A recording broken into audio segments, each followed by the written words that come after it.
The gunshot didn't echo the way people expected it to. It cracked once, sharp, final, and then Harlem swallowed the sound like it had swallowed so many truths before it. Brick walls held their breath.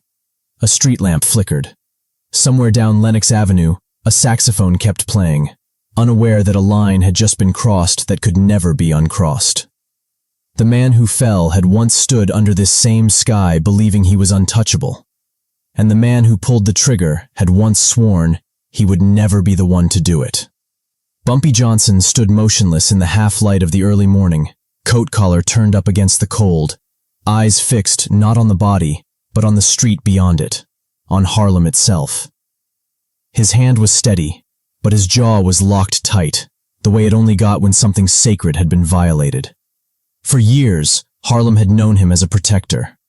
The man who kept the streets balanced when the law refused to. The man who negotiated instead of annihilated. The man who believed that power, real power, was measured not by how many men you could kill, but by how many you didn't have to. Tonight, that belief lay bleeding on the pavement. The bodyguard beside him lowered his weapon slowly, unsure whether he had just witnessed justice or the beginning of a war. Across the street, men stood frozen in doorways and shadows, their silence heavier than any shout. Everyone understood the same thing at the same time. If Bumpy Johnson had crossed this line, then Harlem itself had changed. Because this wasn't just another killing. This was the moment a protector became a killer, and Harlem would never be the same again. Long before that shot split the night, Ellsworth Bumpy Johnson had built his reputation not on chaos, but on control. By the 1930s and 40s, Harlem was a kingdom divided by color, money, and fear. White-owned businesses drained wealth from black neighborhoods. Police enforced laws unevenly, protecting some while brutalizing others. Politicians made promises they never intended to keep, and the streets, those belonged to whoever could hold them without letting them burn. Bumpy understood something most men never did. Harlem didn't need another tyrant. It needed a guardian. He was brilliant in a way that made educated men uncomfortable, quoting Shakespeare one moment, negotiating numbers the next. He dressed sharp but never flashy, spoke softly, but when he did, rooms leaned toward him without realizing it. Even his enemies admitted it. Bumpy Johnson didn't raise his voice. He raised consequences. He paid families when breadwinners went missing. He made sure no outsider moved weight through Harlem without permission. He kept violence contained, surgical, purposeful. Random bloodshed was bad for business, but worse, it was bad for the people. That was the unspoken contract. As long as Bumpy stood, Harlem had rules. And for a long time, those rules held. But power attracts pressure, and protection invites challenge. By the early 1950s, the balance was starting to crack. Younger men wanted faster money. Outside interests, mob-connected, police-backed, politically shielded, wanted a piece of what Harlem had preserved. They didn't respect the old codes. They didn't respect the people. And they didn't respect Bumpy's restraint. They saw it as weakness. The man who would force Bumpy's hand understood that better than anyone. He had grown up under Bumpy's shadow, benefited from his protection, eaten at his table, learned the rules firsthand. And then, quietly, he started breaking them, extorting small businesses, moving product without clearance, roughing up locals who couldn't pay. At first, Bumpy handled it the way he always did. He talked. Warnings were delivered politely. Meetings were arranged discreetly. The message was clear and simple. Harlem survives because we don't prey on our own. The man nodded, apologized, promised change. And then he did it again. This time, louder. This time, bloodier. When a shop owner was found beaten half to death for missing a payment that had never been approved, the neighborhood didn't call the police. They called Bumpy. And Bumpy listened. That was the problem. Because when he looked into it, really looked, he realized this wasn't just greed. It was defiance. A test. The man wasn't just breaking rules. He was daring Bumpy to enforce them. Others noticed too. Whispers traveled faster than cars down 125th Street. If Bumpy let this stand, his authority would fracture. If he crushed it too hard, he would become the very thing he'd spent his life resisting. Protector or executioner. There was no middle ground left. The meeting was set for just before dawn, neutral ground, no witnesses invited, no police anywhere nearby. Just two men who shared a history and a future that couldn't exist in the same Harlem. Bumpy arrived first. He stood beneath the street lamp, hands in his coat pockets, face unreadable. He wasn't angry. That scared people more. Anger could be managed. This was something colder. When the other man finally stepped out of the shadows, smiling like this was just another misunderstanding, Bumpy knew the truth. Some betrayals don't announce themselves. They wait for you to choose who you really are. And in a few minutes, Harlem would hear the answer. His shoes were polished, his coat new, his smile practiced. He moved like a man who thought the meeting was a formality, a lecture from an elder, maybe a fine, certainly not a reckoning. To him, Bumpy Johnson was a relic. Respected, yes. Dangerous, maybe. But restrained. And restraint, in the wrong moment, looks a lot like permission. He stopped a few feet from the street lamp, letting the light hit his face. Younger, thicker in the shoulders, hungry in the eyes. The kind of man Harlem produced when opportunity was scarce and ambition ran wild. Bumpy, he said, spreading his hands, didn't mean for things to get noisy. Bumpy didn't answer right away. He studied the man the way a judge studies a defendant, quietly, completely, without emotion. He noticed the confidence, the lack of apology, the way the man's eyes flicked to the bodyguard, then back again, calculating odds. This wasn't regret. It was positioning. You broke the rules, Bumpy finally said, his voice low, measured. You knew them. You grew up under them. The man shrugged. Rules change. That was the moment. Not when the shop owner was beaten. Not when the whispers started. Not even when Bumpy agreed to this meeting. The man hesitated, just a fraction too long. That hesitation answered everything. He thought he could be that man. He thought the crown could be taken without blood. Behind the scenes, the pressure had been building for months. Police captains wanted arrests they could parade. Mob intermediaries wanted guarantees Bumpy wouldn't interfere. Younger crews wanted proof that the old king still had teeth.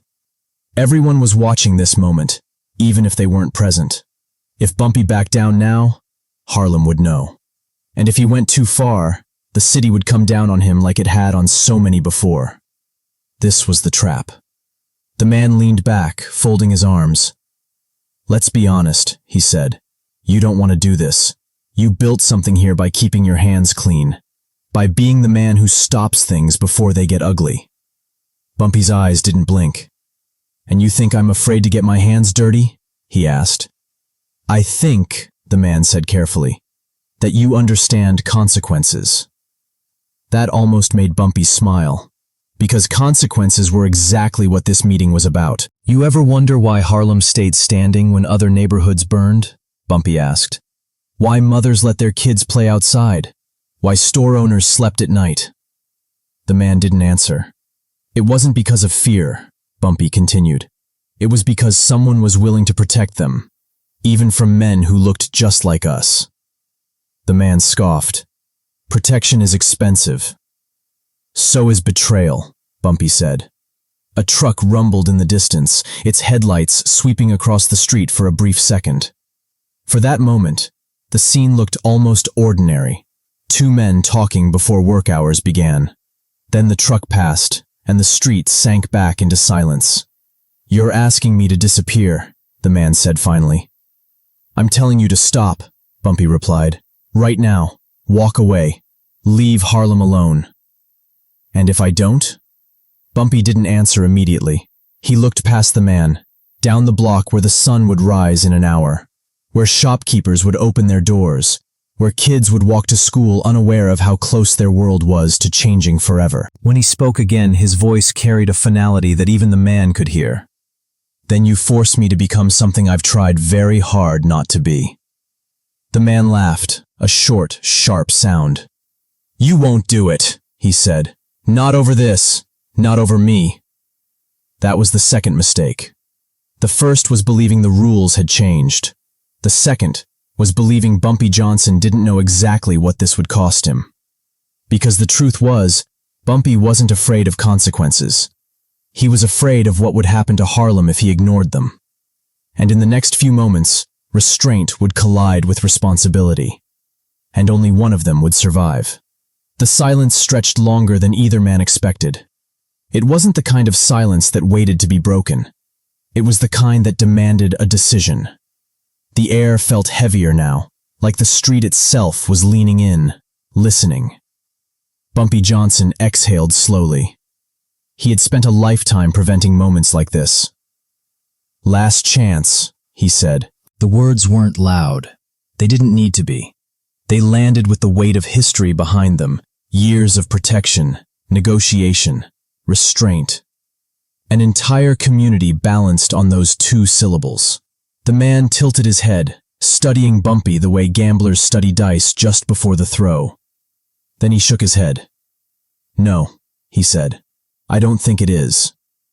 That was when Bumpy knew the meeting was over. The man reached into his coat, not fast, not frantic, deliberate, confident. He wasn't reaching for a gun. He was reaching for a folded envelope. Money. He held it out between them like proof of inevitability. 50,000, he said. From people who don't want trouble. They just want assurances. You stop interfering. Let things move. Let the streets grow. Bumpy didn't look at the envelope. He looked at the man's face, at the certainty there, the belief that everything and everyone had a price. That belief had destroyed more communities than bullets ever could. "You think this is about money?" Bumpy asked. The man shrugged. "Isn't it always?" Bumpy stepped forward until the envelope pressed against his chest. "For you," Bumpy said quietly. "It is." With one motion, he knocked the envelope to the ground. Bills spilled onto the pavement, fluttering under the street lamp like wounded birds. The man's smile vanished. "You just made a mistake," he said. "No," Bumpy replied. "I just corrected one." The man's hand dropped to his side, fingers flexing. His voice hardened. "You kill me, you start a war. Italians won't let it slide. Police won't look away. Harlem burns." Bumpy nodded once. "If I let you live, it burns anyway." That was the truth neither of them could escape. The man took a step back. "You don't have the stomach for this," he said, more to reassure himself than to convince Bumpy. Bumpy's eyes darkened, not with rage, but with resolve. "You confuse mercy with weakness," he said. "I confuse killing with failure." For a moment it looked like the man might finally understand. Then pride took over. He laughed again, louder this time, breaking the stillness like glass. "You're bluffing." That was when the bodyguard shifted. Just a subtle movement, a change in posture. Enough. The man's eyes widened. "Hold on." The gunshot cracked through the street before the sentence could finish forming. One shot. No warning.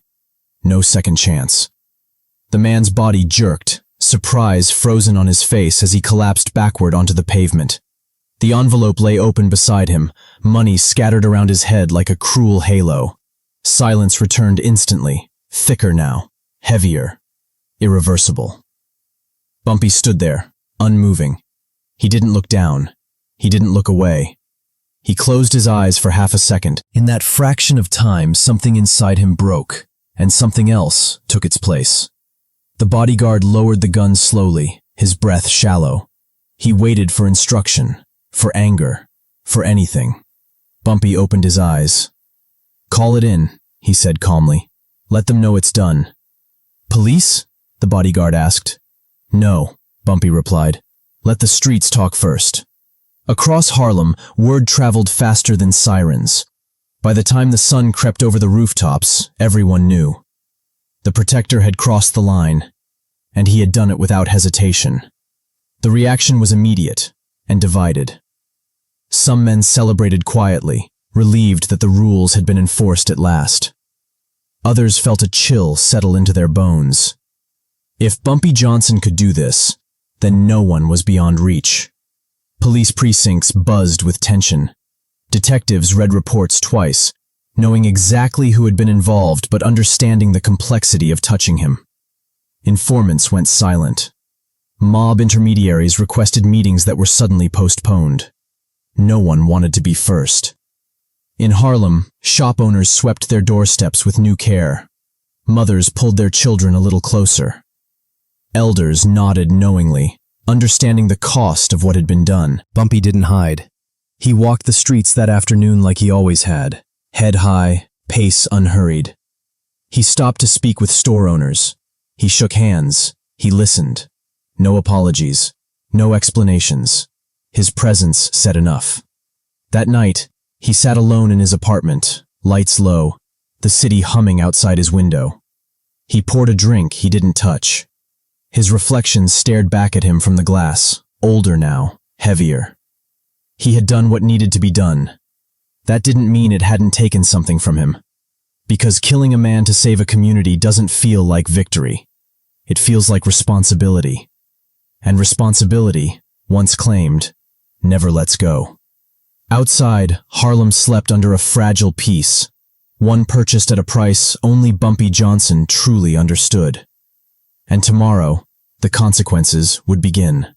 Morning light didn't soften what had happened. It exposed it. The body was gone by the time most of Harlem woke up, but the space it had occupied felt permanent.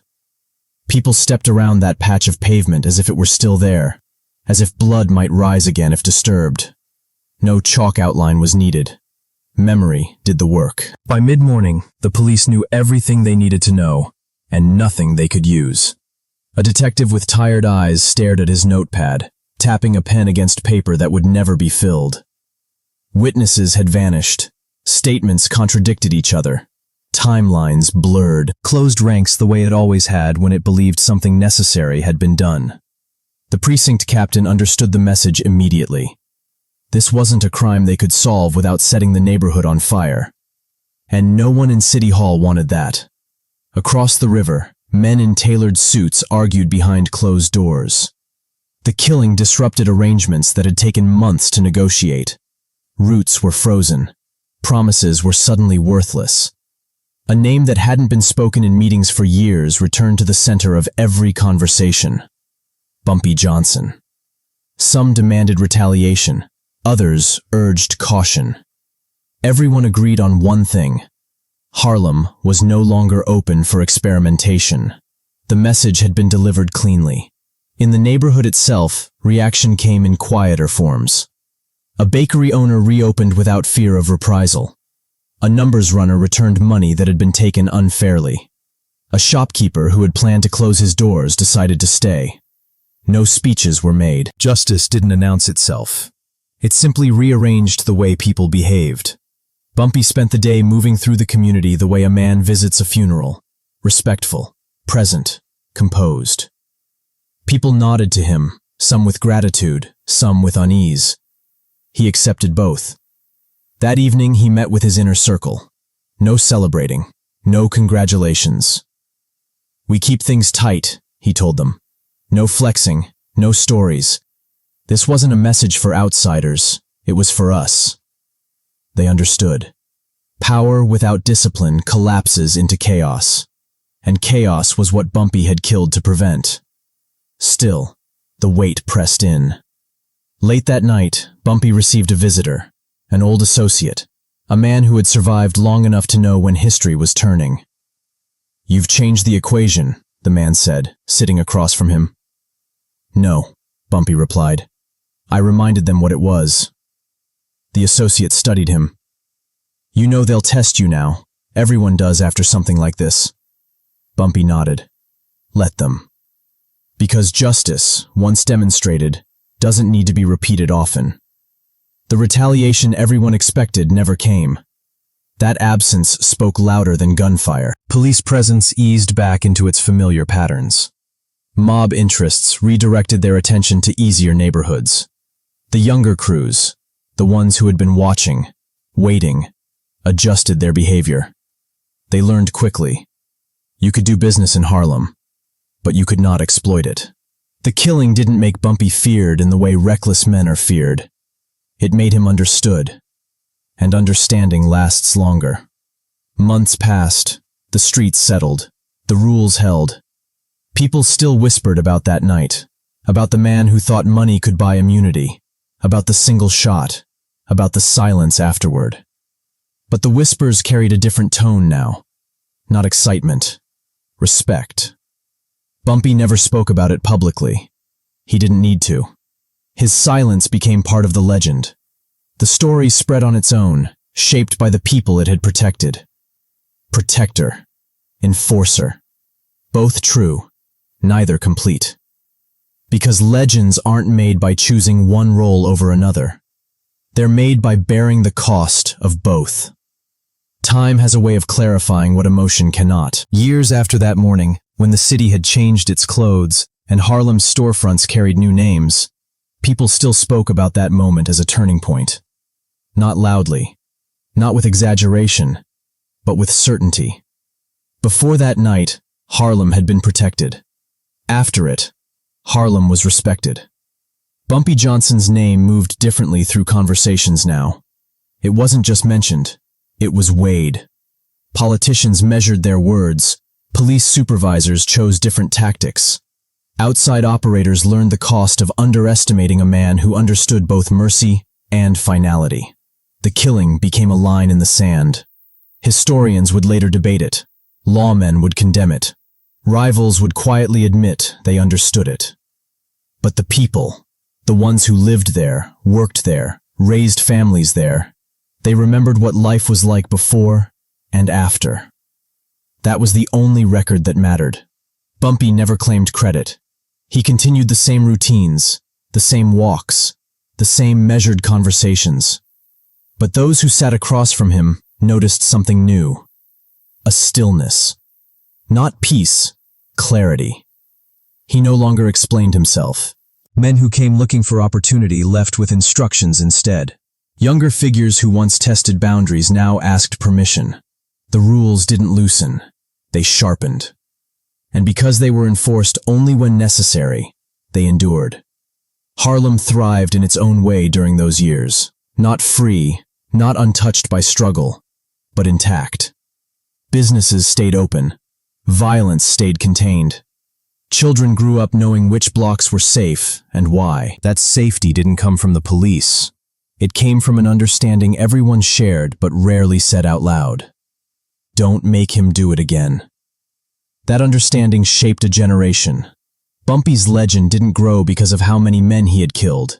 It grew because of how rarely he chose to. That night stood out precisely because it broke a pattern, because it proved that restraint was a choice, not a limitation. And choices, when made publicly, define leaders. When he eventually fell out of power, as all men do, the structure he had built didn't collapse overnight. Others tried to imitate him. Most failed. They copied the violence but missed the discipline, the authority but not the responsibility. That was the difference. Bumpy Johnson hadn't ruled through fear. He had ruled through accountability. In later years, when reporters and writers tried to pin him down, to reduce him to a caricature, he offered little. He spoke about books, about Harlem, about respect. He never spoke about that night, but those close to him understood. That moment had cost him something personal, a line he could never uncross, a version of himself that no longer existed. Legends are paid for in pieces of the soul, not headlines. Still, he never regretted it, because the alternative would have been worse. A Harlem where exploitation went unanswered. A community where power meant predation. That was the future he had killed to prevent. And in doing so, he had ensured his place. Not as a myth, not as a monster, but as a man who carried the weight of impossible choices so others wouldn't have to. That is how legends are made. Not by what they take, but by what they refuse to let be taken from others. This wasn't just the story of a man who pulled a trigger. It was the story of a line that could not be crossed. And what happens when someone finally enforces it? From the outside, history likes to simplify moments like this. It calls them crimes. It files them under violence. It pretends the choice was easy. But Harlem knew better. Harlem always knows better. Because before that night, protection had limits. After it, respect had boundaries. Bumpy Johnson never wanted to be remembered as a killer. He wanted to be remembered as a man who kept his word, to his people, to his streets, to a code that existed long before sirens ever reached Harlem. And when that code was threatened from within, he made the decision no one else would. Not for power, not for pride, but for preservation. This wasn't about ego or dominance. It was about dignity. About stopping the slow rot that destroys communities long before outsiders ever arrive. About proving that restraint only has meaning when it is backed by resolve. Harlem didn't cheer that night. It stood still, and in that stillness, it understood something essential. Justice isn't always clean, but neglect is always fatal. Legends aren't born when men choose violence. They are born when men accept responsibility for consequences others are too afraid to face. Bumpy Johnson carried that burden so Harlem wouldn't have to. And long after the echoes faded, long after the street lamp flickered out, the lesson remained, etched into the sidewalks and memories of a neighborhood that survived because one man refused to look away. This wasn't just about one life taken. It was about a community kept whole. And sometimes, that's the most shocking moment of all.